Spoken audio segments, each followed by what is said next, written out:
Vote 2.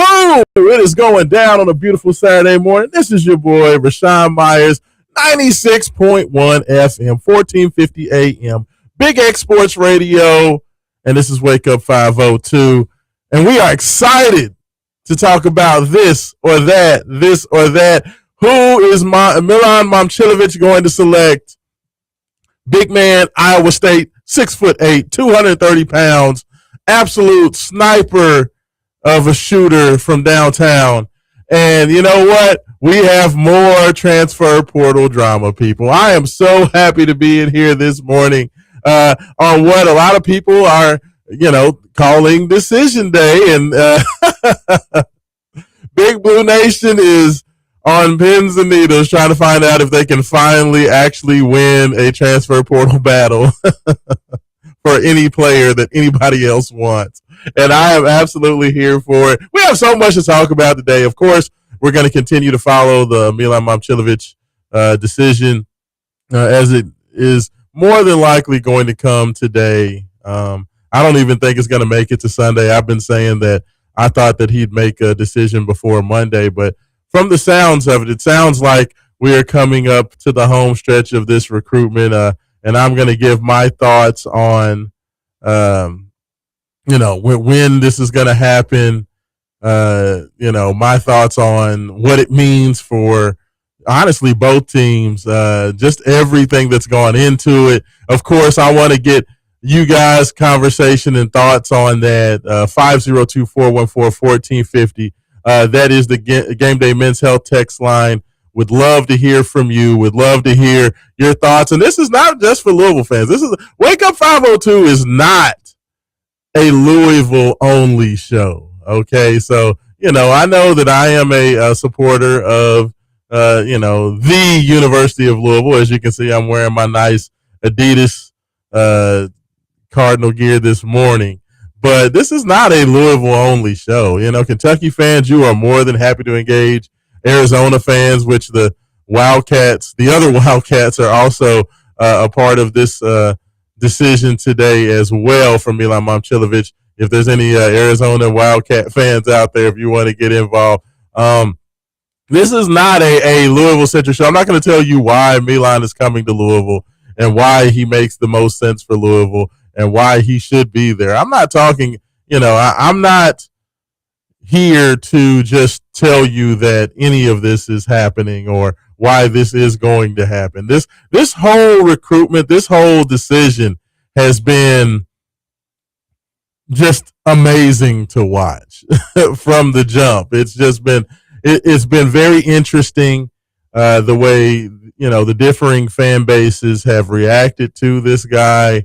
It's been interesting to see the people's thoughts. It's been interesting to see how the national media have covered him, and just the whole circus around it has been wild. So we're going to talk about that. Of course, we're also going to get into what I consider to be one of the best NBA Conference Finals series in a long, long time.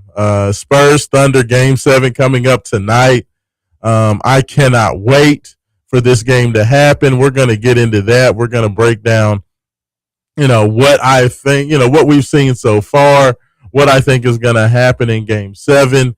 I want to know what you guys, if you have any thoughts or, your favorite conference finals, for all my NBA fans out there. People would like to say that Louisville, as a city in the state of Kentucky, we don't like the NBA. There's a lot of NBA fans out there, and I am one of them, a longtime NBA fan. I'm one of those people that, I know I'm crazy. I love both the NBA and I love college basketball.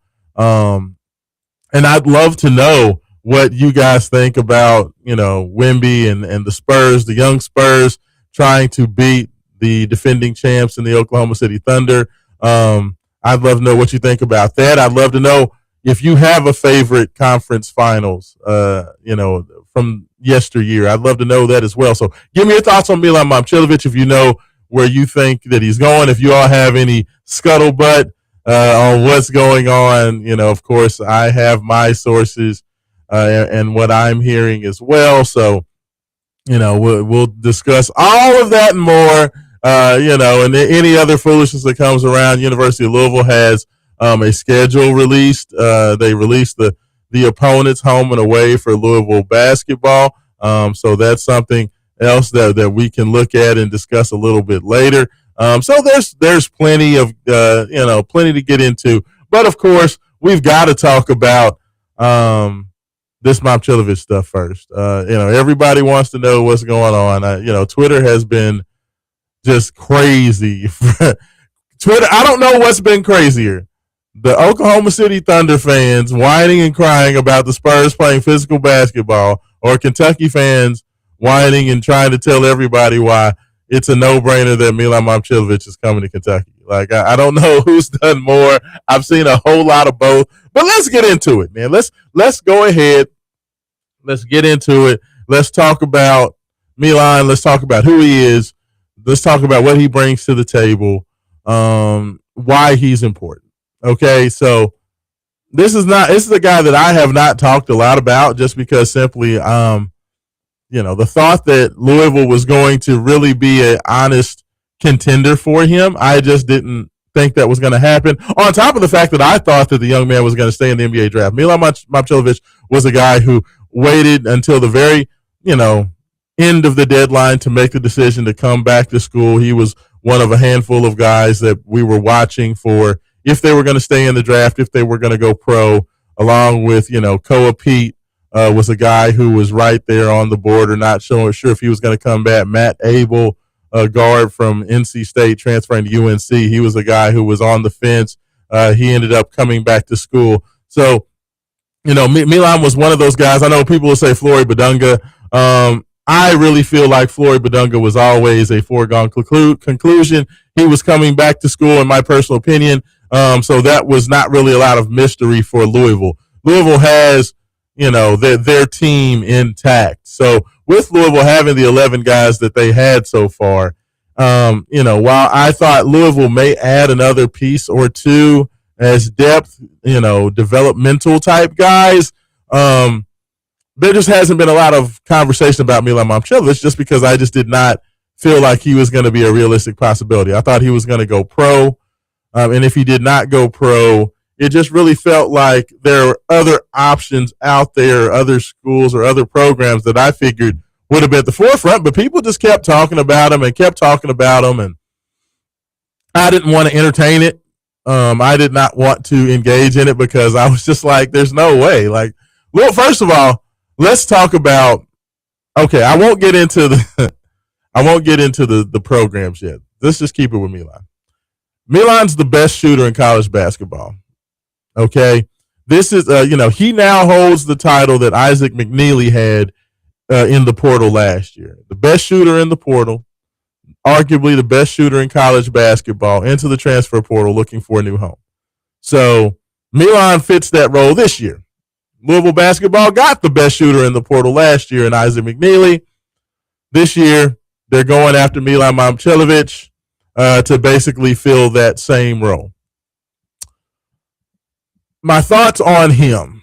Played at Iowa State last year. Of course, we saw Iowa State go out there, put a whooping on UK in the second round of the NCAA tournament, then go turn around, lose to Tennessee in the Sweet 16. Of course, they were missing their best player, got injured, twisted the ankle very badly in the first round of the NCAA tournament, and that hindered a lot of what Iowa State wanted to do. Momcilovic is a player that I like. He's a player that is very talented, and that goes without saying with a guy who can shoot the way he can shoot. But his game is very, very niche specific and very, very role specific. And what I mean by that is, outside of the fact that he does have very good size, 6'8", 225 is what he's listed on ESPN. Averaging 17 points per game, about 3 rebounds per game, and assists per game on overall 50.6% shooting from the field. I mean, outstanding player. More than likely, I'm going to tell you, like Flory Badunga is going to be a preseason All-American. I expect that Milan Momcilovic is going to be a preseason All-American as well. He's one of the best returning players in the class. And when you look at his numbers, just the 17 points per game, the fact that he shoots it so well from three, he's a eye-catching number type of player. So he's going to be a guy who gets a lot of props. He shot almost 49% from three last year, 48.7% from three, 88% from the free throw line. And like I said, almost 51% from the field overall. Just an absolute diehard, dead in the wool shooter, a guy who can score a lot of points and does not need a lot of shot attempts to do it. So he's the type of high efficiency guy that you love. The things about him that aren't great, he's not a great defender. So, if you have him on a team with, say, a great rim protector or a couple of outstanding or stalwart defensive players around him, you would think that would help him a lot.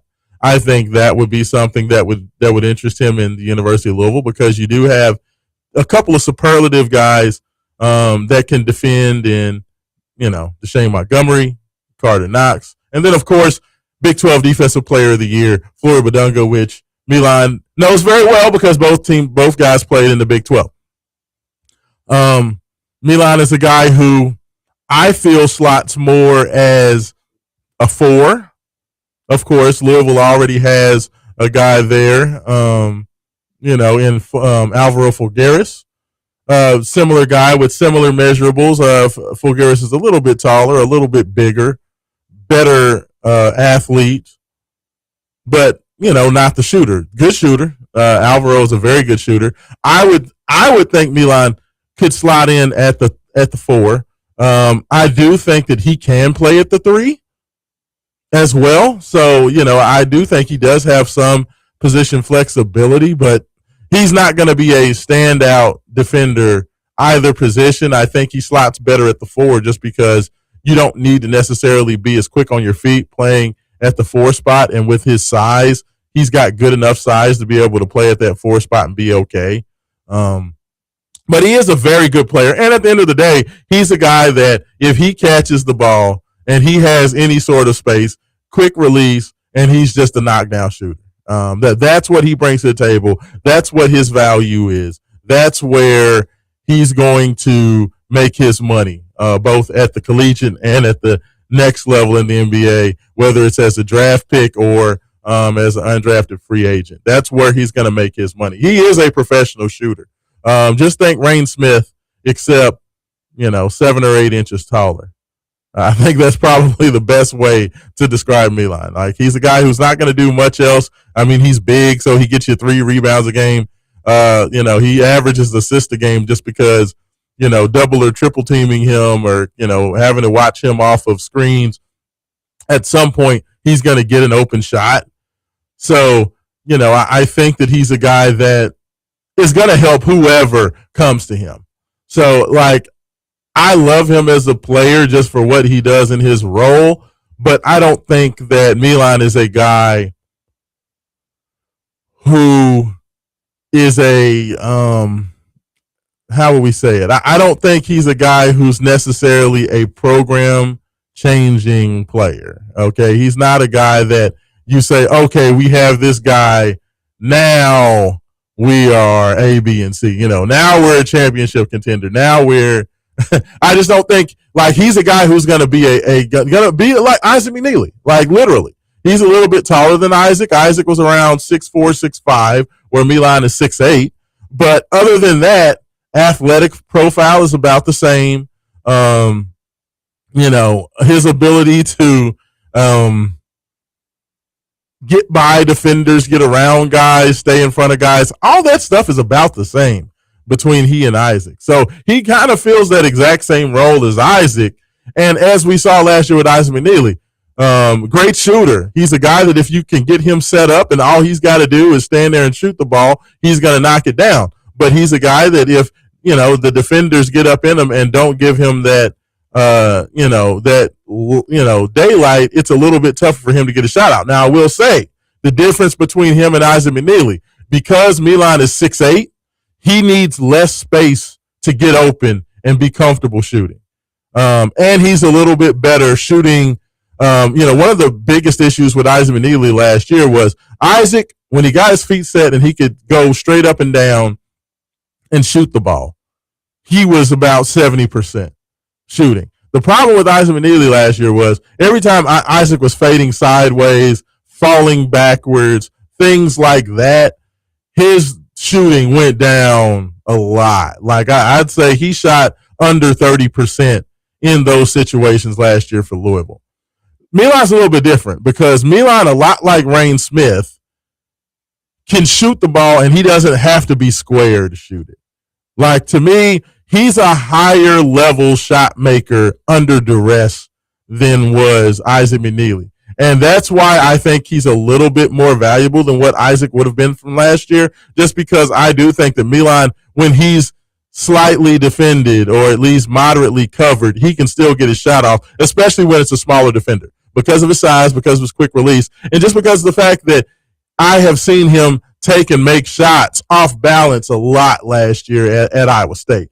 So I do think he's a little bit better of a transfer portal prospect than what was Isaac McNeely. Isaac McNeely last year was a guy who was rated in the top 20, top 25 in the transfer portal rankings last year, which I think was fair. And I think he, for the most part, lived up to it. He was maybe slightly less impactful than what we expected, but still, he came in as a shooter, and he showed why he came in with that reputation. I mean, he at least, we saw why he was a great shooter and why he's been a good shooter when he got those opportunities. I think more or less the guys around him failed him and didn't get him the opportunities to be able to get his feet set and shoot good shots most of the time, because of the lack of scoring versatility.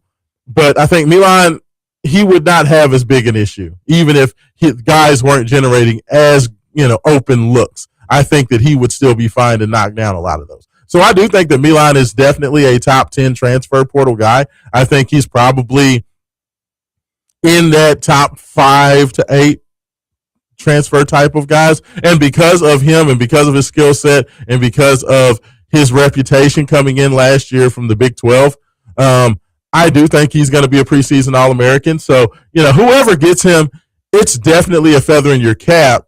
I just don't think it fundamentally changes the direction of your season. It really just depends on what you have around him as well. So, when I look at him, big time player, he's a guy that can take a contender and make them a better contender. He can take a mid-level team and make them a better mid-level team. I just don't think that he changes the overall ceiling of any program, regardless of whether it's Louisville, whether it's Kentucky, whether it's Arizona, or if he just decides to go somewhere else and surprises everybody. But I do think that he will be impactful for wherever he selects. So now we have to look at, to me, the most interesting thing has been the way these programs' fan bases have reacted. And I'm going to start with my own fan base just because I don't want to feel like I'm just making fun of anybody or any certain program, even though I love making fun of certain programs. I'm going to talk about Louisville fans first. Okay. I've seen a lot of Louisville fans. And I'm gonna Card Fan. I'm gonna answer your question. We got a message from Card Fan coming in on Twitter X. I still don't call it just X. Coming in on X. Card Fan asks, "What percentage chance do you give us with Milan currently?" I'll get to you in just a minute, Card Fan. I appreciate you checking in. If you guys have any questions on X, on Twitter, if you want to give me a call into the show, 502-384-1450. That is the Call Your Law Office hotline. Of course, 502-414-1450 Game Day Men's Health text line. As I said previously, you can give me your thoughts. I will answer that question, Card Fan. I promise I will answer my percentage chance, but I want to get through the setup before I give my thoughts on what's going to happen.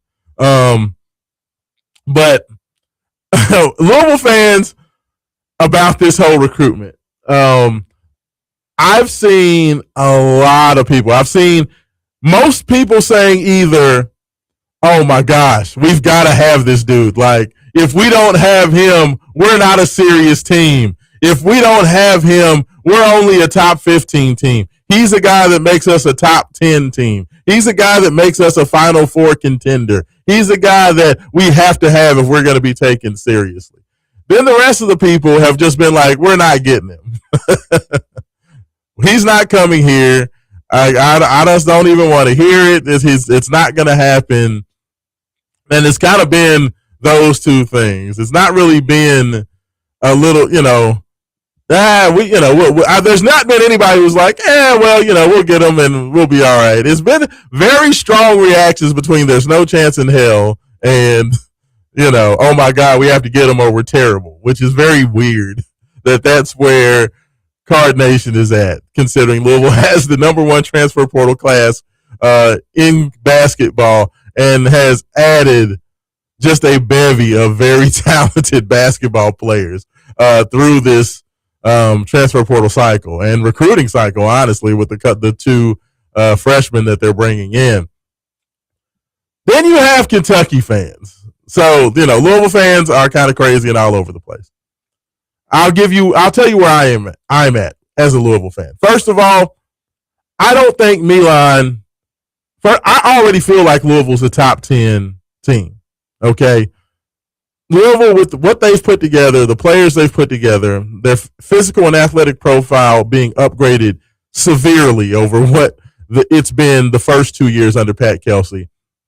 The fact that you do have a floor general that I believe in wholeheartedly in Jackson Shelstad. I think that he is a tremendous leader and talent at that point guard position. I love what Carter Knox brings to you as long as he's going to be healthy and ready to go. The same should be said for Shelstad as well. Floyd Badunga, first team All-American, best center in college basketball. I don't care what people are talking about with his measurements at the NBA Combine. Dude is literally the reason that you love Floyd Badunga as a player. He's going to get you 14, 10, and 3 blocks, and you never have to throw him the ball. And he's going to give you the best defense in the paint in the nation. So when you have a guy that you literally never have to give the ball to, he's going to get you a double-double, 3 blocks, and the best interior defense in the nation. That's why he's an All-American, okay? He may not be a guy that's going to get you 20, 22, 25 points a game, but there are going to be occasions when he does that. There's going to be occasions where he's 22 points, 15, 18 rebounds, but when you have a guy that's a no doubt double-double, 3 blocks, and superlative defense every game, that's your floor with him. Like, he's an All-American for a reason. So I'll just put that there. So I feel like Louisville is already, with their athletic makeup, with what they got in the guard position, with the upgrades they made defensively, with what they have in terms of retaining Adrian Woolley and what he was last year and what I feel he's sliding into is a much better role as a actual 2-guard last year. I love what Louisville's done as a roster. So I think that Louisville's already a top 10 team. I feel like they're a team that can push for the top 5. And I think they're good to go. Like, I don't think they need Milan Momcilovic. I think that adding Milan Momcilovic is just a cherry on top. Like, as I've said to people talking to them, if Homeboy wants to come to Louisville and he wants to play in the 502, I'll absolutely take him. Absolutely. Like I said, that would give Louisville 2 guys that are preseason All-Americans, in my opinion. So if he wants to come to Louisville, absolutely, I will take him 1,000%. But does Louisville need him? No. Like to me, that's being greedy. Like, the people that are like, oh my God, we have to have him, I'm not going that far. I feel like that's a little bit hyperbole. In my personal opinion, I just think that's just a little bit much to say that, oh my gosh, we have to have him, or, we're terrible is just a little bit crazy.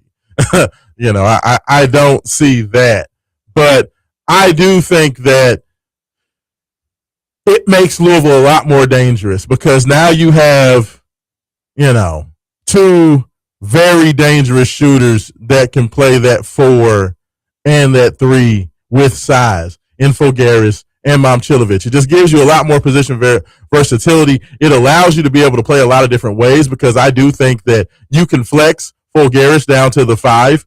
And he can play some of that small ball 5 the way he did at Iowa last year, where he played almost exclusively at the 5 spot. And then you can have Fulgaris, Momcilovic, Carter Knox, or whoever at the 3, and the 2 as far as Willie or Montgomery, and then Shellstad or London Johnson at the point. It gives you an opportunity to put just an absolutely lethal shooting group on the floor. You can also play big and go with, say, Obina Akizi, Floyd Badunga, Momcilovic at the 3, and do something like that.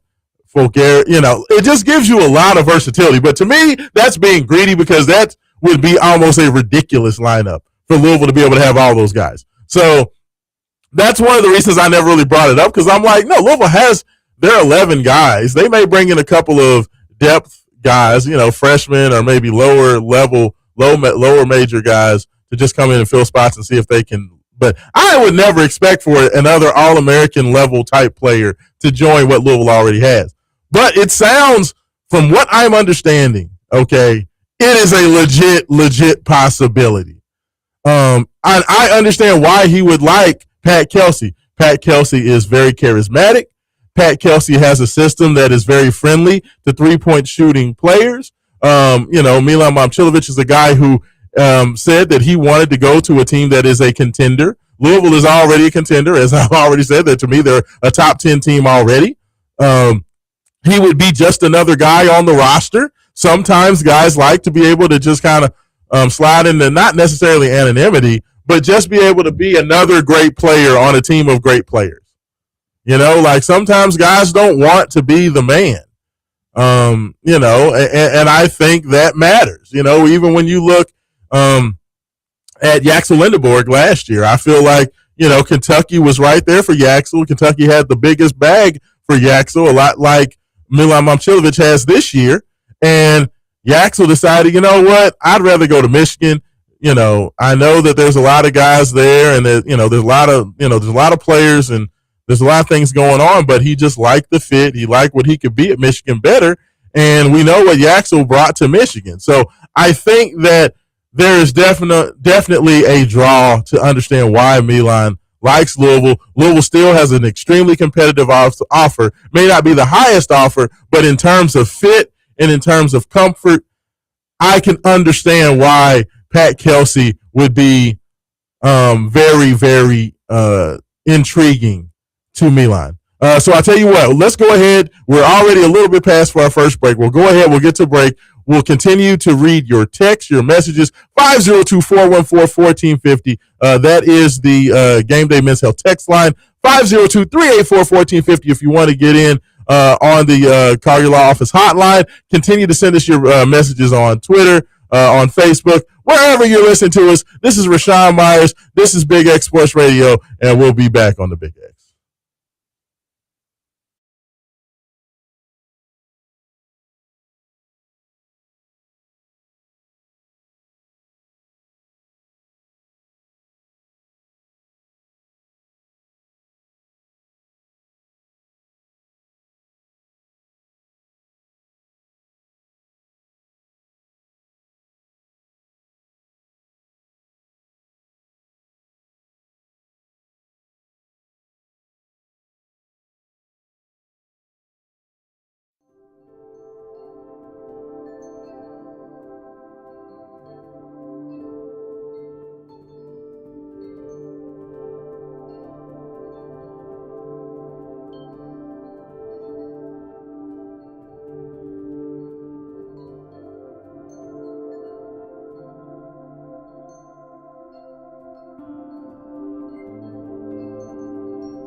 Welcome back in second segment of the show. Wake up 502, 96.1 FM, 1450 AM, Big X Sports Radio. Raashaan Myers take care of you this morning, talking all things Milan Momcilovic watch. We are still under the watch. Nothing yet popping online. I think that we'll continue to watch this as the day rolls on. It'll be interesting to see just kind of the twists and turns, as we continue to look forward to what's going to happen. Just before, the break, I talked about kind of the impact for Milan, what he would bring to Louisville, what I thought, about him as a player. And I definitely wanted to get into a couple of the other fan bases. Now, I will say I will answer Card Fan's question just because, he asked that before the break. He asked, what percentage chance do you give us with Milan currently? Hey, I'm going to tell you right now, to me, it was 50. Well, not to me. To the sources thought that Kentucky, a lot of people thought that Kentucky had the lead early just because Kentucky seemed to have the biggest offer on the table. I think it's a toss-up. I think that there is real legitimate gnashing of teeth. Let's just say that Louisville held a Zoom call with Milan yesterday. Kentucky held a Zoom call as well. He heard both teams' last pitches. Now it's just about, let me figure out what I want to do. Arizona also held a Zoom with him as well. It is thought that Arizona is probably the third position, at least as of last night. So, I would say, I ain't gonna lie to you. If you asked me yesterday, I still would have felt that Kentucky had the lead. But the longer this is going on, and I think the longer that you don't hear anything, I think it gets worse for Kentucky. Kentucky has had this offer out to Milan, and from what I understand, it's a 2-year offer. So, we're talking about Kentucky is committing a large amount of resources. I don't know how much exactly. Thoughts say that it's somewhere in the $7 to $8 million range over a 2-year time span. So you're talking about something in the neighborhood of, $14 to $15 million more than likely over 2 years, because Momcilovic, like Flory Badunga, has 2 years. Now with this new 5-for-5 rule coming into play this fall, all guys that were slated to be seniors this upcoming year, which would include Momcilovic, Flory Badunga, Alvaro Figueres and other guys, all these guys now have 2 years. So while, you never want to count your roster for more than just the upcoming season in the transfer portal world, Louisville could be looking at literally every player on their current roster coming back and playing a second season if they want to at Louisville. Not saying that would happen or you would even think about that, but that is something just to keep in the mind in the peripherals, just the fact that you could have this team for 2 years if all these guys want to come back and if Louisville wanted all these guys to come back, which is just crazy to think about. But I don't want to get into that yet. But yeah, I would say I feel a lot better about Louisville's chances this morning and so far today than I did this same time yesterday. I felt that Louisville definitely still had a puncher's chance yesterday, but it feels like more than a puncher's chance now. It feels like a true, 50-50 decision. Like when I look at it, and this is the thing, and Kentucky fans have been talking about, this is ridiculous. I don't know why, this guy would look at and want to play at Kentucky, play at Louisville or play at Arizona when you have all this playing time at Kentucky. I don't understand it. And, I'll say what I said yesterday to Kentucky fans and to anybody who will listen. Can Kentucky pay Milan Momcilovic the most money? Absolutely. Does Kentucky have a spot begging for him to come in there and the opportunity to shoot as many shots as possible? Absolutely.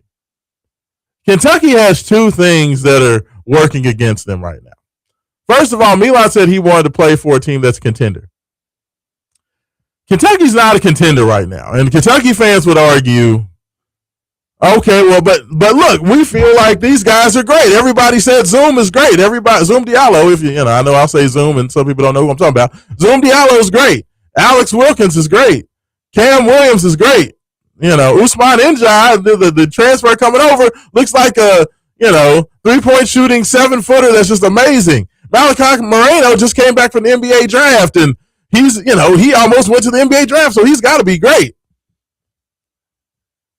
UK's not that good, y'all. Like, I don't want to say they're bad. Like, they're an NCAA tournament team, but they're very average right now with the roster that they have right now. Like, they have some nice pieces, but they're not necessarily a contender. So if Milan wants to go to a contender, which I would think means a team that's contending for an Elite Eight, a Final Four, a championship, Kentucky's not in that conversation right now. And I understand Kentucky fans' argument. It's like, well, if Milan, if you come here, then we will be a contender. And that could be true. That I do think that Milan makes Kentucky a top 25 team, maybe even a top 20 team.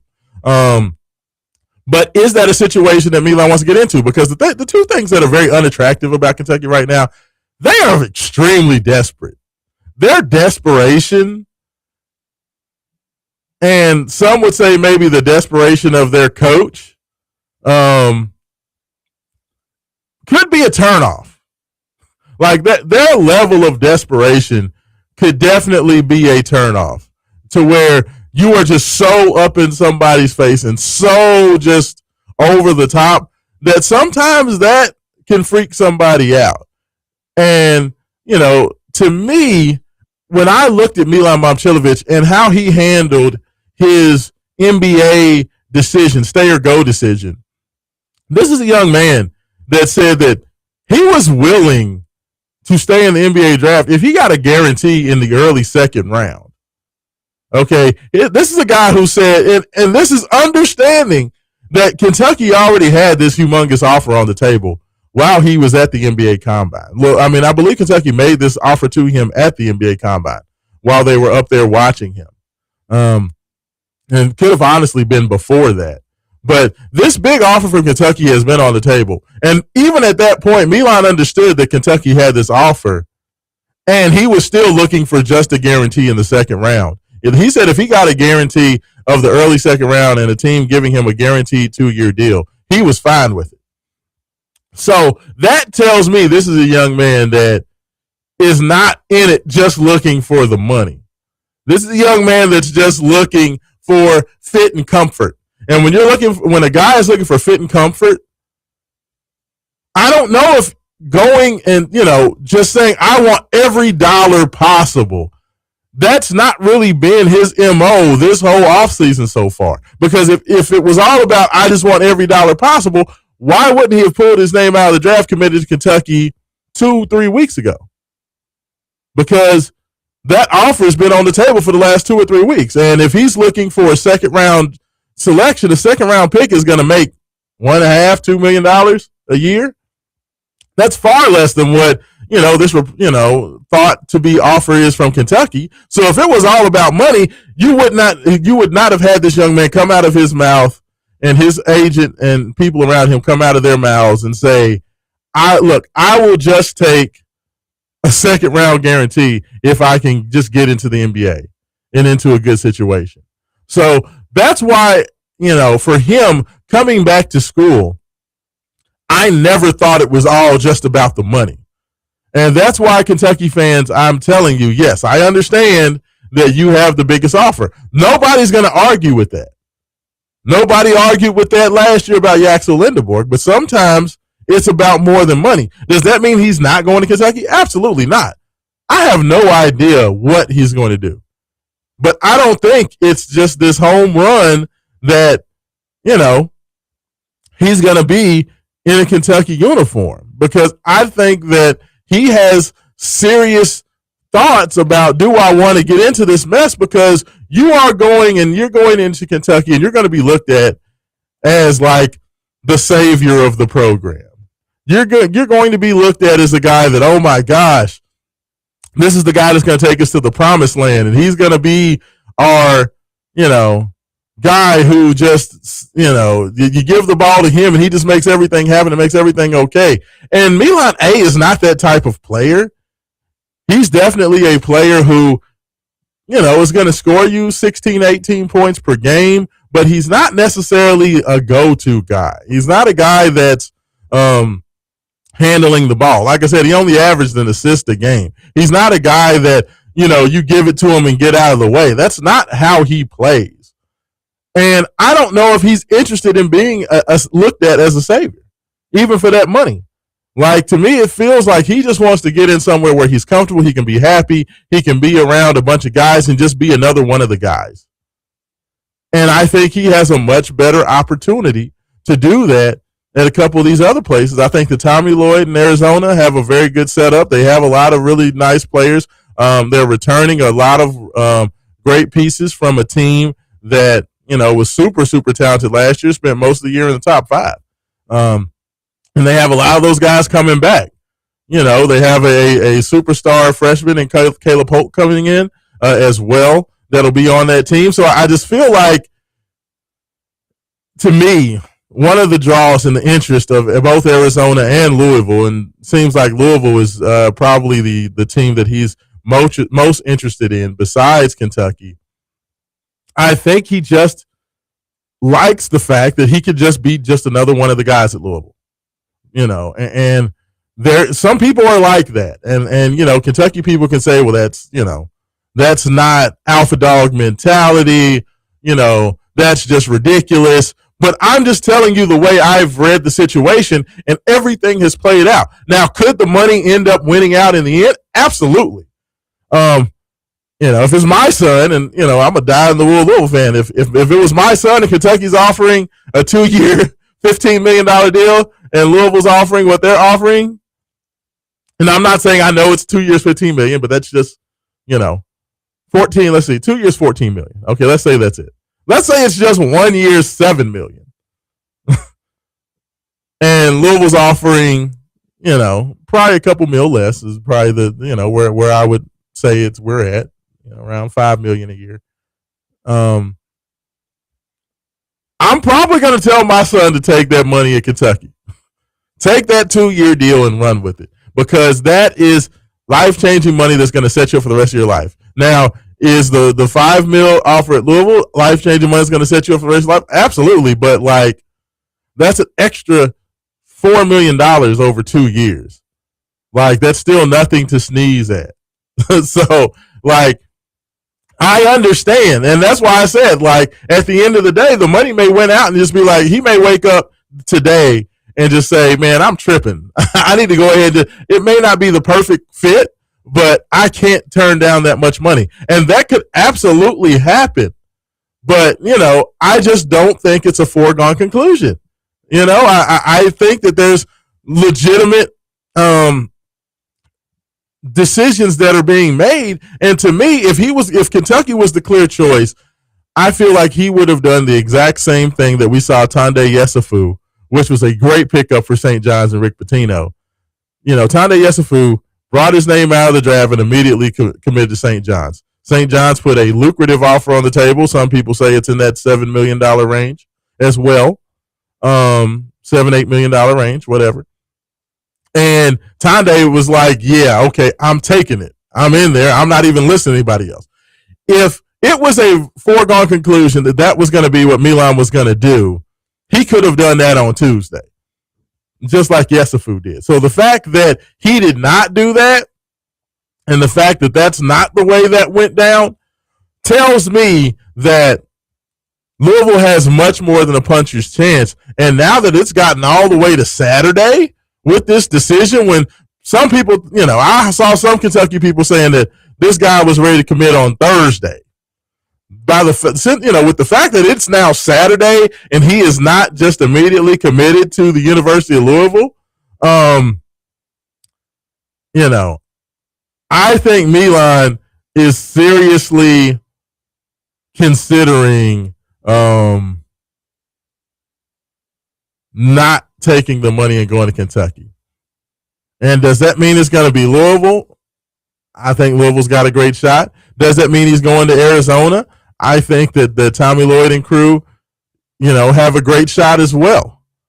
But I don't think it's just a foregone conclusion that he's going to Kentucky. And I'm not saying that because I'm a Louisville guy. That I just the way the kid's body language and everything that he said, that he's done, and the way he's shown through this whole pre-draft process and now transfer portal process, he's shown and moved like a guy that is saying that the money's not everything. So just thinking that, because Kentucky has the biggest offer, that makes it, a guarantee that that's going to happen.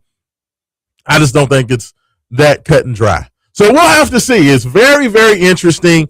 I do think that that we're going to have a resolution to this. Within the next, 8 to 10 hours. I do. I think that this is going to get done today. I think this is going to get done soon. I don't think this is going to even drag into Sunday. It could. I mean, the longer it goes without a commitment, to me, the worse it is for Kentucky. I do. I think that if he was going to take that money at Kentucky, more than likely, why would you not have done it by now? Because the offer has been out there, and that's the biggest offer, and what they are offering. But I do think that it's a very hard decision right now, and it could go anyway. It could honestly be another team that we're not even talking about right now, y'all. Like maybe there's another team that just decided, you know what, some big booster somewhere, for one of these other pretty good teams just decided. I know Florida wanted him for the longest. I know that, with Thomas Houck and those guys coming back and returning to Gainesville, that maybe they don't have a role in that front court, so that maybe eliminates Florida. But who knows? It could be another SEC team that's had a pretty good year. Or maybe it's Arkansas. Arkansas just lost Malik Thomas to the NBA. Maybe they, turn around and the Tyson Chicken people make a offer at the last minute. So, I say all that to say, this Milan Momcilovic situation still has a lot to play out. It's going to be very interesting, to see what that happens. A texter on X just made a very good point. Q reached out to us and said Arizona shoots the least threes in the country historically over the past couple of seasons. No, that's a great point. I mean, that's the one thing about Tommy Lloyd is Tommy Lloyd does not believe in the metrics of the 3-point shot very much. He definitely believes in getting the ball to the paint, scoring close to the rim, playing good defense, and just being a solid team. He's like the Rick Barnes of the West Coast, which, I don't think necessarily is a bad thing, but no, that's a great point, Q. Definitely appreciate that. Of course, if you want to continue to get involved, 502-414-1450. That is the Game Day Men's Health text line. Would love to hear from you. You can continue to send us messages on X as well as Facebook. Would love to hear from you. This is Raashaan Myers. This is Wake Up 502. We have much, much more to get into. I believe we're going to have Jay Has popping in and giving his thoughts after the break. We're also going to get into this Spurs Oklahoma City Thunder, Western Conference Game 7. So that much, much more, and we'll be back on the Big X.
The second hour of the show. Wake up 502 96.1 FM, 1450 AM, Big X Sports Radio.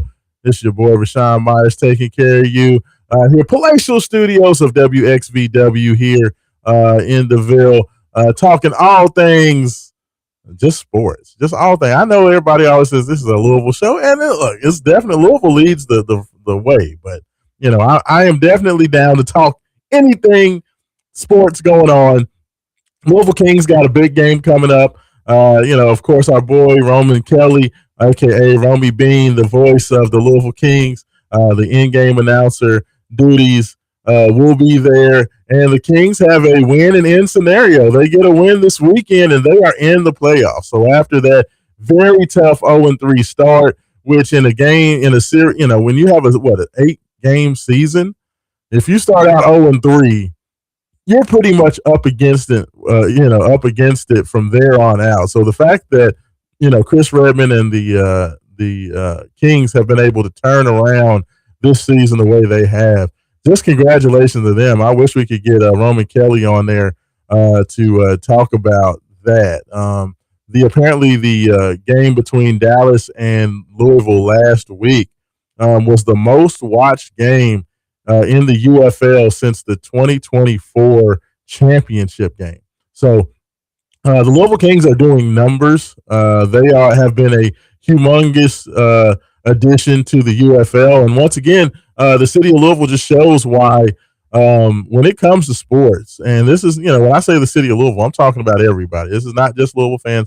This is not just Kentucky fans. We as a community love sports. We support sports, and we support winners. Like, if you're winning, you're going to be supported by this city. So just give you guys an applause. And I don't care if you're wearing red or blue, what we've done to, put ourselves on the map and once again show why it's a great place. That's why, every time there's been talk of realignment, every time there's been talk of whether it been the NBA adding a new team and some of these opportunities for even a WNBA team to come here, I've always hoped that we could get involved with that. I know the NBA to Louisville people have been at the forefront of that for years.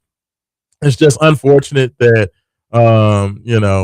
all that stuff that went on during COVID and the Breonna Taylor stuff really, really put a black eye on the city and kind of moved Louisville down the list of prospective cities because of that.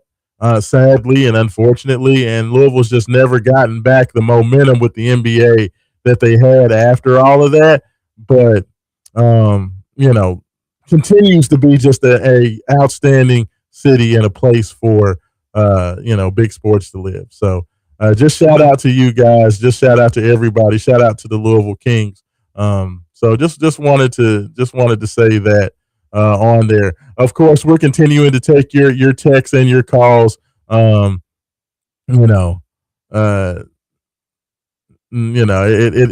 so much happening right now. Before I get back into some of this Milan Momcilovic stuff, which of course we want to continue to take your calls, 502-414-1450. That is the Game Day Men's Health text line. Would love to hear from you there. We got messages coming in on Facebook and X. We have messages coming into the text line as well. Continue to send those in.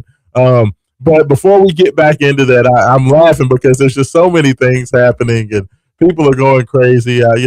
This is definitely one of those days where you all see, I literally have my phone right here and I'm like updating just to make sure, to see who is, if there's been any updates. Like when I say that this decision could be coming down, I am trying to keep up and catch up because I feel like this is one of those days where there could be a message in there and I just completely miss it and miss the opportunity to break some news while we're on the air. That's why I'm continuing to check it. But what happened a couple of days ago on Thursday, the ACC released the schedule matchups for the upcoming 2026-27 season for men's basketball. And a couple of interesting notes on there. First of all, they did announce the two home and home opponents for Louisville this year. will be SMU and UNC. For whatever reason, SMU has become like the pseudo rival for Louisville. Like, we've seen a lot of SMU over these first couple of seasons, and that's going to continue. The Mustangs, of course, we were able to knock off SMU at home, and then, of course, SMU got us back on the road, unfortunately. But we're going to get a chance to rectify that and go ahead and knock off the Mustangs. So for the second year in a row, we will play the Mustangs twice. This year, we do have North Carolina home and home. So we get to go to Chapel Hill as well as the Tar Heels come here. But I think the most interesting thing about this is that Louisville gets Duke at home. Louisville gets Miami at home. Louisville gets Clemson at home. And they don't have to go on, first of all, they get all three of those, which have been three of classically the best teams in the ACC over the last 4 or 5 years. Get those teams at home, and you don't have to return a road visit there. And they also don't have to take the death trip out to California, where nobody's been able to sweep either one of those two teams except for, I believe, Duke this past season, as both Cal and Stanford come to Louisville. So as it sets up, Louisville has a very favorable schedule. Now, they do have to go on the road to Virginia, which, of course, is going to be a super, super tough spot to play, and they don't get a return trip to Virginia. So that's going to be tough. And, of course, we know what North Carolina is going to be. But outside of that, on the road at NC State, on the road at Syracuse, on the road at Florida State, on the road at Georgia Tech, as well as at Boston College, at Virginia Tech. Those are the other road games. I mean, you're talking about the only road game against the team that I would say I was, quote unquote, scared of, or I would hate to not have a return trip, is at Virginia. So when that's your only kind of road opportunity where you don't get that home slate, I feel like Louisville, the ACC has finally given Louisville some love in the conference scheduling. It looks like Louisville's going to have a very strong opportunity to make some hay. And I know we're a long way from the start of the basketball conference schedule, but I love the schedule for Louisville. So, with all this momentum that they've had on the recruiting trails and all the momentum they've had in the transfer portal, this sets up to where Louisville is going to have a very, very strong opportunity to finish in the top two, or even win the conference. I just love the fact that Louisville gets Duke at home and doesn't have to go to Cameron Indoor.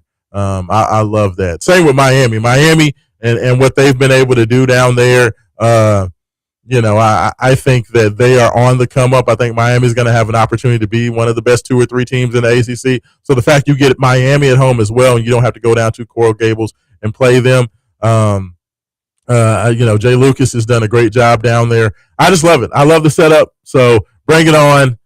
Can't wait to see it. So that was a small bit of news that came out over this past week. So, as we are continuing to look at it, let's go ahead. Let's talk about it. Let's flip and talk about, as I mentioned, over 1.6 million viewers, y'all, for that Louisville Kings game. I saw that tweet come up. I want to see if I can find it. That's absolutely amazing. 1.6 million people watch the Dallas Renegades play the Louisville Kings in that game. So just take a bow on that.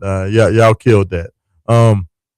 But back to it. We have a texter coming in here. Let's see. Coming into the Game Day Men's Health text line. Let's take a look and see what's going on there. 502-414-1450. Texter says, their problem closing the deal with a lot of these guys seems mysterious. So this is obviously a big blue guy. This is a BBN guy. I don't know, maybe not. Could be a Louisville guy making fun, but because he did say their problem. And I'm guessing he's talking about Kentucky. Yeah, look, I don't know why Kentucky has had the issues that they've had closing on these players. I don't know why that's happening. I don't know what's been going on with that. Kentucky has had issues with that, and I don't know what the cause is, Looks like we do have a call coming in on the Call Your Law Office hotline. Jay Has, is this you? Caller, you're on. Who's this on the line? Well, let's see who this is. I thought we had a caller on the line. Caller, you're on the line. Can you hear me? You're on the line. I don't know. Well, we'll see what's happening. I thought we had callers on the line. I don't know what's going on. Let's try that one more time. You on the line? Who's this on the line? Jay. Oh, there you came in that time. What's going on, Jay? Good morning. We were having some phone difficulties. I don't know what was going on with that. How you doing this morning, brother? Doing fine, man. There's just so much going on in college sports today, man. I mean, Raashaan, get to it, man.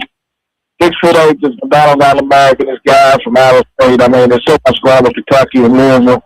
Everybody's calling me. Everybody's texting me. Everybody, what happens? Do you know anything? I said, you know what? Did he pull in 96.1 Raashaan and Hayden Harrington? And I'll tell you that information.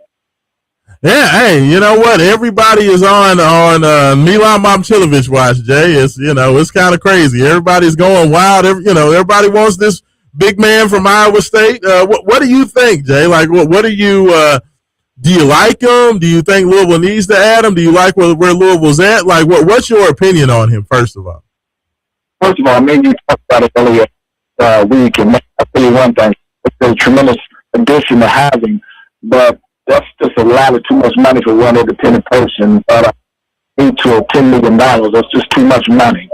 But it'll be a nice addition to having. But Raashaan, we already loaded in every position. Yeah, for sure. I mean, that's the biggest thing that I said about it. Is that Louisville has 11 guys already, and they have pretty much their starting lineup set. So, I mean, it's not necessarily that they need him, but, the longer this goes, Jay, where he's not made a commitment, I mean, I think Louisville's got a shot. Like, if Louisville brought him in, do you think it changes, the projection? Like, where do you think Louisville is right now with what they have? I think right now they already found a form material to me. Yeah. I think the addition of adding him will be a tremendous A+ for that, but I say when you get him, that's final four the championship for Raashaan. Yeah. I mean, I'm right there with you. I think that, like I said, I don't think necessarily he changes the, he's not a program changing player, but he makes any team he goes to a lot better. And I agree with you. I think Louisville's already a top 10, possibly top 5 team. So you add him to it, he definitely makes him better. Best shooter in college basketball. Shot almost 49% from 3 last year, Jay, and shot over 50% from the field. So he's a dude that can score. He gets buckets. Knockdown shooter. So we'll have to see. We'll have to see what happens. I'm not. Like I said, I don't know what he's going to do. I don't know who he's going to pick today. But it is exciting. It's exciting that we're still talking about this, Jay. It's about to be June 1st, and we still talking about Louisville basketball roster. I know, ain't funny, man. Ain't entertaining, probably like Frank Sinatra, man. It is. What else you got for me this morning, Jay? Man, there's so much around the corner, man. You got some college football coming around the corner as well, too. I'm still, getting on the lives here. But real quick, Raashaan, I can't wait to Nashville and Louisville. Is heading to Nashville for the big game, the Labor Day weekend. Yes. And man, I'm so excited about it, man, Raashaan. For sure, absolutely. No, we got a lot coming up.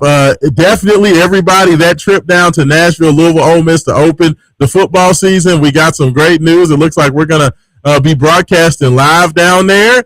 We'll let you guys know about the venue, the time, the place, all that good stuff upcoming. But yeah, Jay, we got a lot coming up this fall. So it's gonna be here. Right, it's already June 1st. It'll be June 1st soon, so, only a couple months away. So I can't wait. Everybody knows how we do. So it's going to be going down in the Music City. Well, we're going to be at the Hurricane 10 is number the spot, and it's going to be second on Broadway. There we go. Look, Jay has breaking news on the air. I love it. Labor Day weekend. I always say Memorial Day. Labor Day weekend is going down that Sunday. Louisville, Ole Miss. in front of, all of the fans in there. It's going to be packed.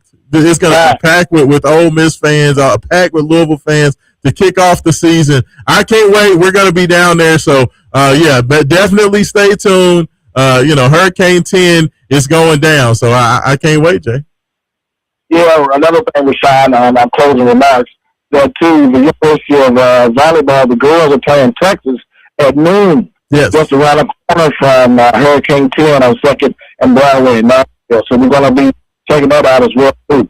Oh, yeah. So, the Texas, one of the best programs in women's volleyball. Of course, we know what Louisville women's volleyball has been about. So, I mean, it's going to be a huge doubleheader. There's going to be a just so much excitement around the city heading up and leading up to that. Louisville football, what we expect Jeff Brom to be, Louisville volleyball, and what we expect for them to be as well. I'm just ready to get it going, Jay. I'm already, they always say don't wish your life away, but I cannot wait until August turns and hits the calendar, brother. I feel like a little kid going to Disneyland, man. The high school studio. That's what's exciting, man. But even if Raashaan, I tell him, man, that there's no other sports show besides 96.1. You get entertainment, you get educational, you get advertising for business. You guys do so much from international, local, and across the country. Well, to what you guys do. You guys are the number one sports show in the city, also too international as well too, man. As long as they go, 96.1. There we go. Appreciate it. Jay Has, thanks for calling in this morning. One of the best to ever do it. We'll talk to you again soon, brother. All right, take care. All right, now. There we go. Jay Has checking in this morning. Look at him, breaking news. I didn't know if he wanted to tell everybody what was going on yet. I like keeping people, on the edge of their seats trying to figure out what's going to happen. He's already just telling everything. My goodness. He couldn't wait to blab his mouth and talk about what we were doing. But definitely continue to stay tuned to Wake Up 502, wakeup502.com, for about what we're doing to get ready and get prepared for the Louisville football season upcoming. So I can't wait for that. It's definitely a very exciting year. Nothing will ever top the year of the Cardinal, I don't think. I mean, when you're talking about going to the Sugar Bowl, you're talking about Louisville winning a championship, you're talking about Louisville women in the Final Four, you're talking about Louisville baseball going to the College World Series. That was a year that I don't know if we'll ever have again. So, I don't want to say this is a year of the Cardinal upcoming, but what I will say, there's a lot of excitement around Louisville football. Bringing back the best running back in college football in Isaac Brown. There's a lot of intrigue and a lot of people talking that, saying that this is a very, very good team upcoming, for Louisville football and Jeff Brom and crew. We know the excitement around Louisville basketball. We've been talking about it all morning. There's a lot of excitement around that. Jeff Walsh was able to retain all of his core players and also bring in one of the best transfer portal classes in the nation. There's a lot of excitement around that women's team. There's just a lot of excitement. I mean, Louisville baseball, they need to get it together a little bit. So, they made the announcement that Roger Williams is moving into a new position with Louisville baseball. So they are going to bring in a new pitching coach. I'm sure there's going to be a lot of changes, but that there's been talk that Tate Davis, the superstar for Louisville baseball, is looking to come back and be a part of Louisville baseball next year. So who knows? By the time it comes around, maybe Louisville baseball is getting some excitement going as well. We know what Louisville volleyball is all about and what they've been. So definitely a lot of interest and a lot of intrigue moving forward. So I'm excited for it. It's a lot happening. It's a lot going on. I don't know what it all means, but I do know that all the boosters, all of the followers of the red and black are excited about the prospects for 2026, 2027 athletic calendar. So, we'll have to see what happens to that. But, of course, Wake Up 502 Main Event Sports Show, myself, Haven Harrington, Jay Has, Roman Kelly, what we do, we will all be a part of it. Of course, I did want to give a shout out to Roman. You guys won't be able to hear him. He did make the announcement yesterday that For the time being, Roman will not be a part of, he won't be producing on the air. So we've heard him at the, on the Mike Rutherford show for, now going on more than a year, a year and a half, I guess now, as well as, he started doing some things with Kentucky Roll Call as well. But he has, him and Scooter Dingus, Justin Kalen, both, neither one of those two guys are going to be on there producing. So shout out to those guys. Very, very, Roman will still be a big part of Wake Up 502 and what we're doing. We hope to still at least have him in as a guest here and there where we can, because I want to continue to have Roman to be able to have that voice here at Big X. So, we'll definitely make sure that he's still a part of that. But that, just in case you guys were wondering, or if you wondered about that news, like Roman's still going to be around, still the voice of the Kings, still doing a lot of other things. But for the time being, he will not be on the air during the weekdays. So definitely shout out to him, aka Romy Bean on X. So give him a shout out there. But I tell you what, there's a lot happening. I think we're going to go ahead. Let's go ahead. We're going to take an early break, okay, for this last break. And then when we come back on the other side, I want to start to get into this NBA Western Conference Finals. Oklahoma City, San Antonio. I want to know who's going to win it, who's going to be there. I'm going to give my thoughts on that. If you guys, like I said, if you talk about your best conference finals of all time, I don't think this one is the best, but it is definitely up there. It's definitely been one of the most watched. It's been very, very entertaining. So we're going to talk about that. I do have a texter, some more texts coming in, so I will read those immediately after the break. You are listening to Wake Up 502. Raashaan Myers coming to you live, WXVW, Big X Sports Radio, and we'll be back.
Back in. Welcome back in. Last segment of the show. Wake up 502, 96.1 FM, 1450 AM, WXVW, Big X Sports Radio. It has been a very entertaining morning. I appreciate everybody checking in. Thanks for your texts. Thanks for your calls.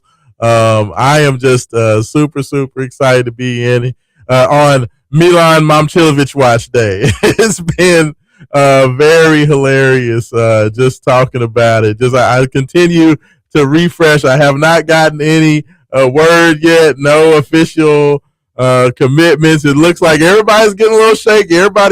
There's a whole lot of ifs. There was a whole lot of people, especially wearing blue, that was like, when this guy commits and when this guy comes to Big Blue Nation.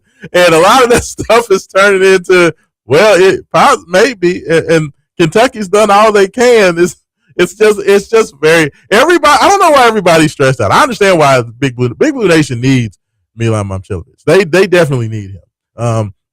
And truth be told, I think that's probably where he probably should go, just because I think that he helps them more than he helps either of the other teams. I think that he would probably help Arizona probably second most. I think that at Louisville, he probably has the least on his plate what he has to do.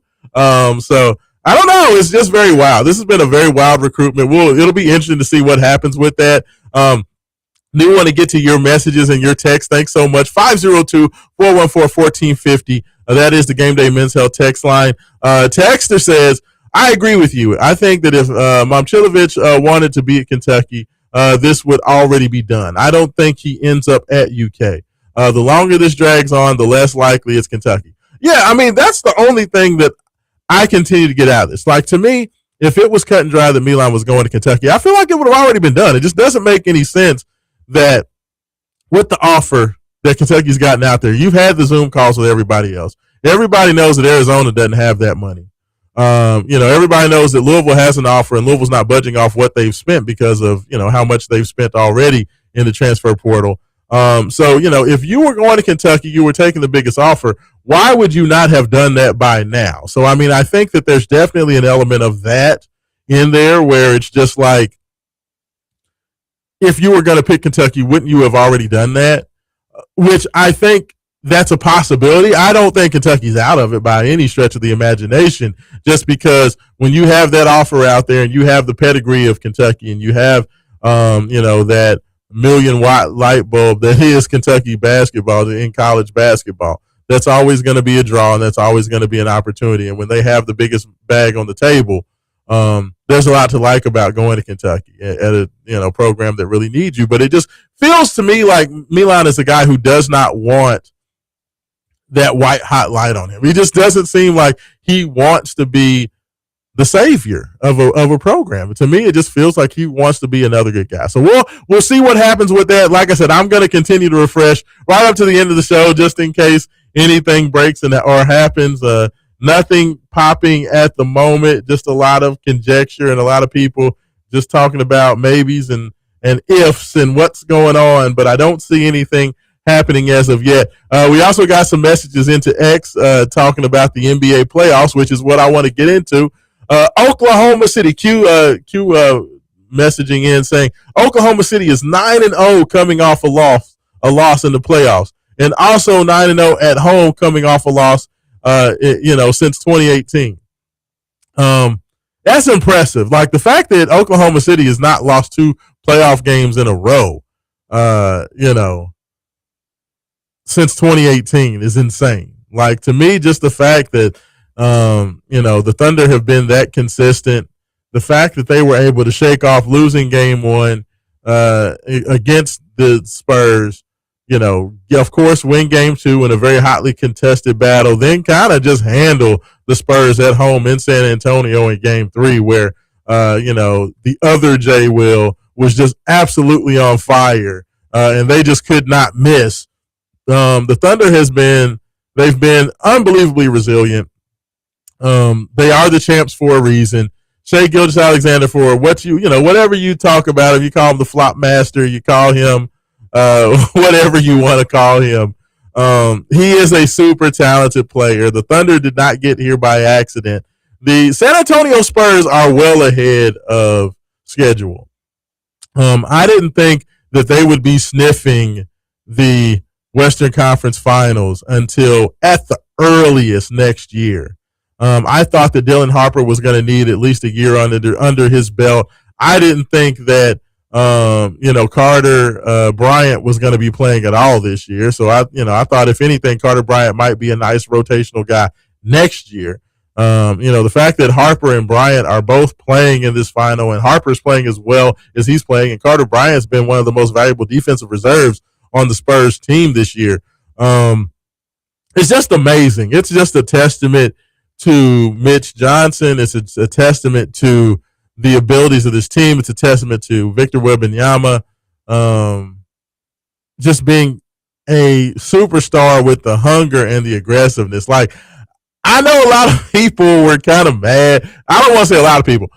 Thunder fans were mad because of the level of physicality that the Spurs, showed in Game 6. There was what some people would say maybe a couple of cheap shots from Carter Bryant. You go back to, in the blowout game in Game 5 in OKC, the couple of cheap shots on Jared McCain from the bench reserves. They said that Wemby told them dudes to go out and put a hit on Jared McCain. I like it. Like, that's what it takes. That nastiness, that physicality, that toughness is what it takes to win championships. And the Thunder have been the bully team all year. That's one of the things that has been annoying about the Thunder over the last, 3 seasons probably, is that they want to be the most physical bully team on the block. But then, of course, they go out and do all their flopping on the other end, which annoys everybody so much. But, they are a very good team. But the thing is, physical teams like that, bullies don't want to get bullied. That's always been the thought, is that, if you're the bully, you don't want to go out there and have that physicality. I remember when Michael Jordan and the Bulls were trying to get over the hump of the Detroit Pistons, the bad boy Pistons with Isaiah Thomas and Joe Dumars and Bill Laimbeer and Rick Mahorn and all those guys, is that the Bulls had to meet that physical challenge. And to me, the Thunder represent basically the same thing that the Detroit Pistons represented. The Thunder are to Victor Wembanyama what the Pistons were to Michael Jordan. And the fact that Wembanyama, in his first real opportunity to have a team that can compete, the fact that he has his team competing this well, the fact that he's gotten his team to a Game 7, and in this opportunity and in this position is unbelievable. Like, I did not expect for this to happen. The fact that they have pushed the champs to a Game 7, I don't know what's going to happen. I picked the Spurs before the series, especially if they got one of those first 2 games in OKC. I thought the Spurs would win it in 6. Now, that's not going to happen, of course, because the Thunder came back and got Game 3 in San Antonio and kind of got back some of that momentum. I don't know what's going to happen in Game 7. Like, I've picked the Spurs. Yesterday, I was on with Roman Kelly and run-in with Roman, his last run-in with Roman show, but, as it turns out.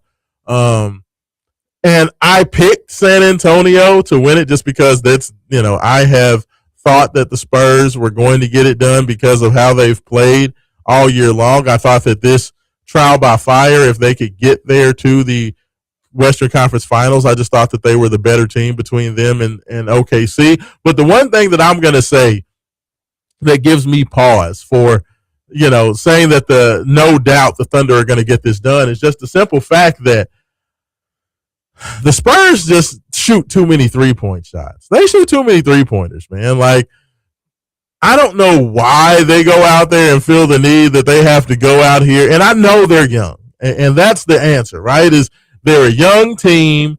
Young teams and young players in general just love to go out there and shoot the 3 ball. They want to get out there and show that they can, knock it down. We got Victor Wembanyama at home in a Game 6. And yes, did they blow out OKC in Game 6? Absolutely.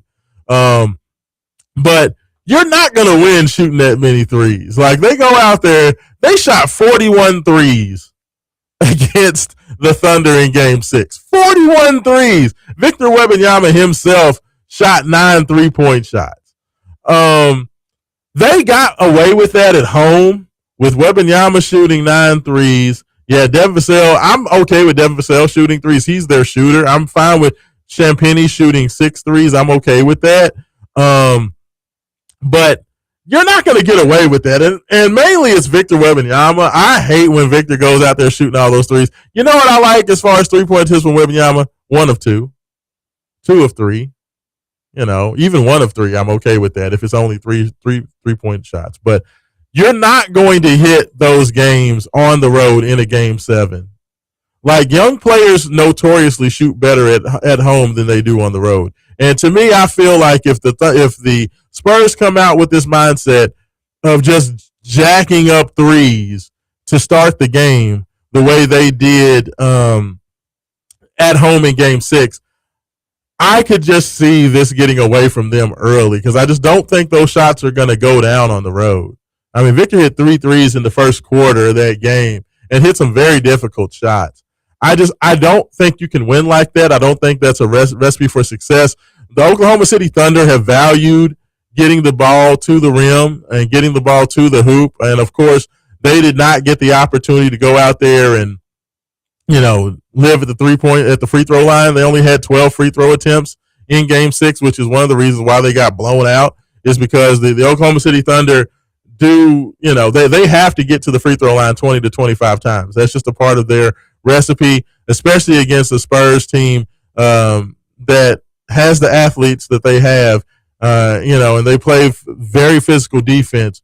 Oklahoma City has to be able to use that physicality against the Spurs, get to the free throw line, get into the lane, dominate the paint, dominate at the free throw line. That's their recipe for winning. Yes, they're going to knock down a couple threes. Yes, Jared McCain is going to come off the bench and knock down a couple. Alex Caruso is going to knock down, a couple because for whatever reason they think that Wembanyama guarding Caruso. I still haven't understood the defensive game plan for some of that stuff. I don't get it. But it's worked, right? It's worked for the Spurs in terms of their defensive coverage. But I just don't. If they come out with that same game plan, I just don't think it's going to happen. But I will say this: I saw a stat out there that said, let's see if I can find it on my Twitter about this being one of the most watched finals ever, or at least in the last several years. Let's see if I can find that tweet. I can't find the tweet right now, but they said that this has been one of the most watched finals, Western Conference finals, on record. And I believe it. Like more people have watched this game. The interest around Victor Wembanyama and his, being the 7'5" guy that plays how he plays, he's just something that we've never seen before. So the draw of him, the draw of the Oklahoma City Thunder, because you either hate the Thunder and hate the way SGA plays, or you are a fan of the Oklahoma City Thunder because they won a championship. But it's two very polarizing teams playing in this conference finals. I go back, for me, the two biggest conference final, or the three biggest conference finals of my lifetime, the ones that I remember the most, the ones that are the most impactful to me. Well, let's go ahead and make it a 4-pack. We already talked about the Bulls and Pistons and what that meant for Michael Jordan to get over that hump, to beat the Pistons, to get to his first NBA Finals. And, of course, they go on to beat the Los Angeles Lakers in that Finals, and Jordan wins his first championship. One of my favorite conference finals of all time. Then I fast forward, we go forward a few years, 1993 conference finals, Bulls, New York Knicks, Jordan versus Pat Ewing, just an absolute bloodbath of a series, amazing drama. John Starks versus Pippen and Jordan, Patrick Ewing doing what Patrick Ewing does. Larry Johnson, Grandmama doing what he does. Just an unbelievable series. Bulls get the victory. Bulls go on to win another championship. That one sticks out in my mind. the Lakers going out there against, to take your pick. They had two of them in back-to-back years. You had the Lakers and the Portland Trail Blazers, which was absolutely amazing. Rasheed Wallace and the Trail Blazers gave the Lakers everything they wanted in that conference finals. Detlef Schrempf, Rod Strickland, all those guys, amazing conference finals. The Lakers get by the Blazers and go on to win the championship. And then, of course, the following year, the Lakers take on the Sacramento Kings in an unbelievable conference finals as well. That was one of my favorites. And, of course, you talk about what the more recent, you had the Warriors take on the Rockets, right? You had the Warriors and the Rockets, and you had the Warriors and the Thunder. Both were great conference finals. The Rockets with James Harden, Chris Paul, get the Warriors to a game 7, but they aren't able to get it done. The Warriors get the win, and KD and Steph go on and to win the championship. But like this conference finals with the Oklahoma City Thunder and the San Antonio Spurs, to me, this series reaches those heights in terms of excitement, in terms of talent, in terms of, to me, this feels more like the NBA Finals than the actual NBA Finals, though there are a lot of people that believe the Knicks can get this done. I don't know if I'm in that category. To me, y'all, the Knicks have taken advantage of a 7 seed, a 6 seed, and a Cleveland Cavaliers team that just can't get out of their own way. I just don't. I don't see it with the Knicks. You can tell me if you do. We still have a few minutes left. 502-414-1450. If you think that the Knicks are there and you believe it, there's a lot of people now.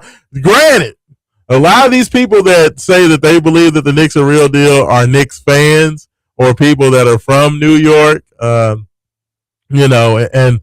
longtime followers of the Knicks. Because the funny thing about the New York Knicks is when the Knicks are bad, nobody admits being Knicks fans, But then as soon as they start winning, that New York accent gets a little bit thicker. They're talking about them a little bit more. They're talking about how being in Madison Square Garden is box office and this and that. So I think there's definitely been some of that. But the way that the Cleveland Cavaliers came out there and handled the Knicks in game 1, and of course it didn't hold up, but I don't believe in New York. I don't think they have what it takes to get it done. I'm sorry. I don't see it. I just don't believe that. I don't believe in them. I don't believe in what they do. Like Cat is a great player. OG Anunoby has been shooting very, very well. Of course, Landry Shamet shoots, 10 of 11 from 3 against the Cavs in that series. He was unbelievable. Mikal Bridges shooting like 90% from the field. New York has some very impressive performances in their sweep of the Cavaliers. But to me, Cleveland getting swept in that series and looking the way they looked after blowing that 22-point lead in game 1 was much more about Cleveland than it was about the Knicks. And to me, it was all about what Cleveland could not do and what they need to retool moving forward than it was anything that the Knicks had. So I don't believe in the Knicks. If they come out there and they make it a series in the NBA Finals, we'll see. I think that they are moving up probably 2 or 3 weight classes. When you're talking about taking on the Thunder or the Spurs, to me, who's Jalen Brunson going to guard? And that's in either series. I mean, I think that because the Thunder are a little banged up, that's one of the reasons it was announced that A.J. Mitchell as well as Jalen Williams will not play, and that's Jalen Williams, the All-Star, Jay Will. not J Dub, the other Jalen Williams. He's not going to play. They both have been ruled out for Game 7, so those two guys are banged up. That does add a little bit more intrigue because at that point, to me, that puts a lot on Shea and that puts a lot on Chet and Caruso to just go out there and just get buckets. So, I mean, the Spurs have a tremendous opportunity with both of those guys being out. You're talking about the second and third, leading playoff scorers for the Thunder, that neither one of those two guys are available. And SGA is coming off a 12-point performance in Game 6. If the Spurs want to take advantage of an ailing team right now, tonight's their opportunity to do that. They're going to have a great shot at winning this. But, once again, if they're going out there and shooting a bunch of threes instead of Stephon Castle using his explosiveness and his ball handling to get to the rim and finish at the rim,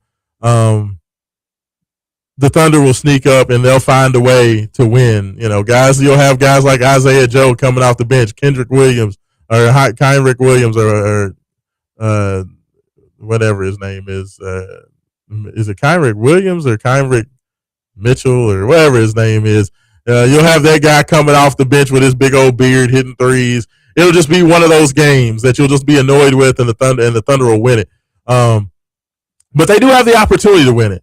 But regardless of who wins it, I just don't think that the Knicks have enough to get it done. I think the Knicks have feasted on a very flawed, tired, slow team in the Cavs, and then just two bad basketball teams in the Philadelphia 76ers. And the Hawks were okay. Atlanta Hawks won the first game of that series in New York, but at the end of the day, they were a 6 seed with a team full of young players that weren't ready for the spotlight. And as soon as the Knicks got physical, they completely wilted, which is what most young players do and what most young teams do. But I think they took advantage of who they played. I don't think this is just proof that the Knicks are just this great team and they're ready to take that step forward. I would say that, especially in the finals, I think that the Thunder matchup versus the Knicks, I think that the Knicks would have a better opportunity against the Thunder. A, because they're banged up, and B, because I think size-wise, New York would take advantage. I think that that's definitely an opportunity.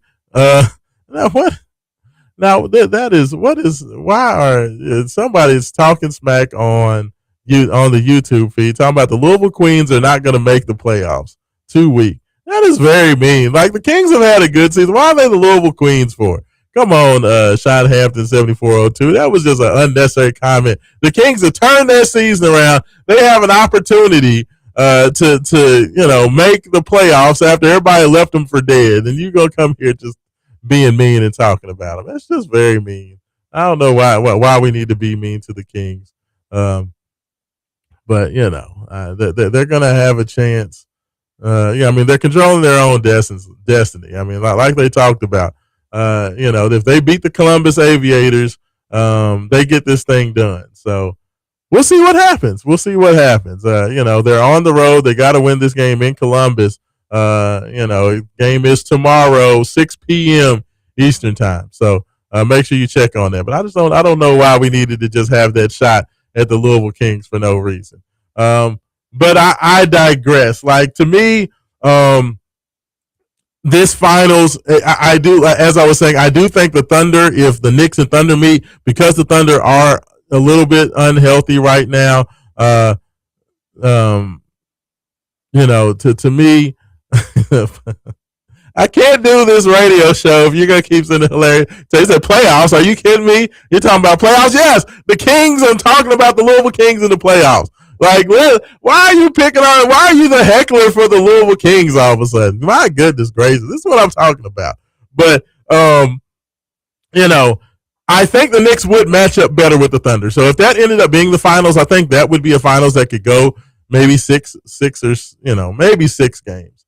I don't think it would go more than 6 games. I do think the Thunder would get it done, but I do think the Knicks would be able to at least give the Thunder a run for their money. If it's the Spurs and the Knicks don't match up well with the Spurs at all because of the Spurs' physical size, the Spurs' ability to defend, Jalen Brunson has issues guarding, or scoring against big guards with size and physicality. And like to me, if you put Steph Castle or even I wouldn't necessarily put Darren Fox. I would put Steph Castle on him, or even Dylan Harper. Like you put a couple of those guys with size. I just don't know how Brunson scores.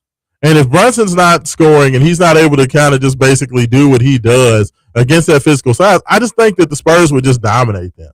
On top of the fact that, Wembanyama playing center fielder against whoever they put down there in the low post, I just don't think that would be a good matchup because you can stick Vassell on Cat because all Cat wants to do is stay on the perimeter. You put Castle on Brunson. I just think the Knicks would have a very difficult time scoring the basketball.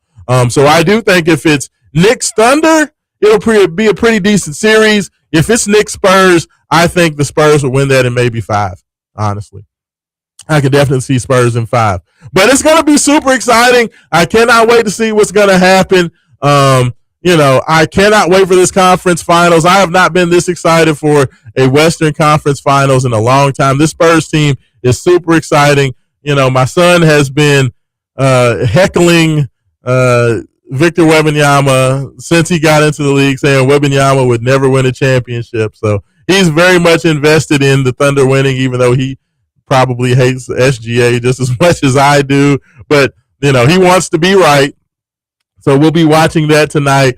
I cannot wait. Make sure you guys just continue to listen, follow Wake Up 502. Once Milan Momcilovic makes his decision, if he does make the decision to go come to University of Louisville, as with every other transfer portal commitment, I will do a live, so make sure you check that out. I will do a podcast. I'll try to get Roman Kelly on there for the people as well, so he can say hello. So make sure you stay tuned for that, and much, much more. We will talk about that. If not, if Milan decides to go elsewhere, we may just do another live just to talk about, hey, this is the roster. What do we see? What do we like? What do we don't like? We'll talk about lineups. So I think, depending on the news and the information that I get, we may do something one way or the other. But I tell you what, thank you guys for tuning in.